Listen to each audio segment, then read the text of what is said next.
చిన్నపిల్లలాగా మొదలుపెట్టి చిన్నపిల్లలాగే ఉండాలనుకుంటాం.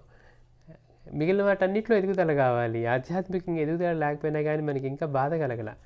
ఆ బాధ కలిగే స్థితి వచ్చి అయ్యో నేను ఇంతకాలంగా చేస్తూ ఉన్నా, నేనంటే సరిగ్గా చేయట్లేదు. ఆయన వైపు నుంచి ఆయన రెడీగా ఉంటారు ఎప్పుడు. చేసిన వాళ్ళు ఎంతోమంది పొందారు, నేను చేస్తూ ఉన్నా పొందట్లేదంటే మనలోనే ఏదో లోపం ఉంది.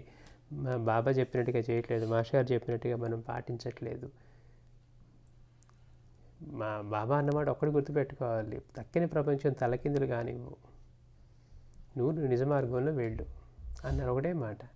కానీ మనం ఏమనుకుంటున్నాం, మన ప్రపంచంతో పాటు ప్రపంచాన్ని మెప్పించి మనల్ని మంచివాళ్ళు అనిపించుకుంటూ మనం వాళ్ళతో పాటు ముందుకెళ్ళాలనుకుంటాం. అది జరిగే పని కాదు.